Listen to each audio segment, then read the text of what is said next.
भारत की सीमा पर बातचीत से संभलने वाली बात अब रही नहीं है।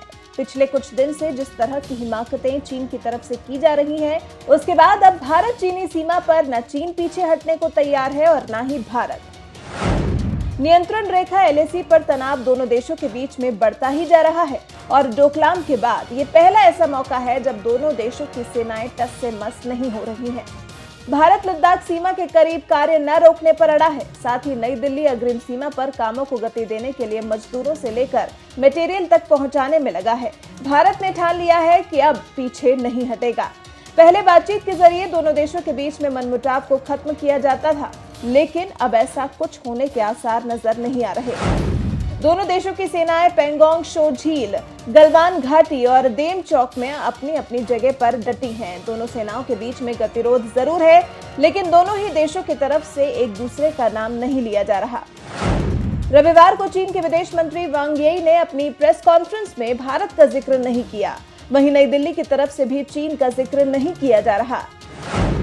चीनी सैनिकों का मुकाबला करने के लिए भारतीय जवान हमेशा तैयार रहते थे और आज भी पूरी तरह से तैयार हैं।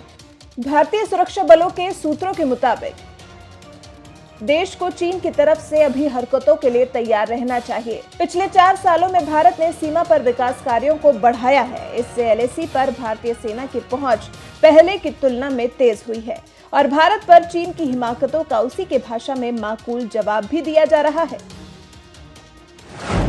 ये तो आपको पता ही है कि अप्रैल महीने के आखिर से लद्दाख में वास्तविक नियंत्रण रेखा से लगे इलाके पेंगोंग शो और गलवान घाटी में भारतीय और चीनी सैनिकों के बीच में तनाव है। दोनों सेनाओं के बीच में झड़पों की भी खबरें आई हैं, जिसमें दोनों देशों की सेनाओं को ही चोट आई।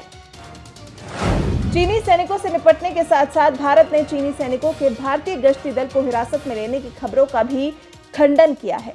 सेना ने बयान जारी कर कहा है कि सीमा पर भारतीय सेना के किसी जवान को हिरासत में नहीं लिया गया है। हम स्पष्ट रूप से इसका खंडन करते हैं। जब कोई मीडिया समूह इस तरह की खबरें देता है तो सिर्फ राष्ट्र हित को नुकसान होता है। अभी हाल ही में खबर आई थी कि चीन भारत पर चढ़ाई करने की कोशिशें कर रहा है। पिछले 2 हफ्ते में गलवान घाटी में करीब 100 तंबू लगा चुका है और बंकर निर्माण के लिए भी भारी उपकरण जमा किए हुए हैं। लेकिन चीन भारत पर आक्रामक होने की कितनी ही कोशिशें क्यों न कर ले, भारत चीन को उसी की भाषा में मजा चखाने के लिए पूरी तरह से तैयार है।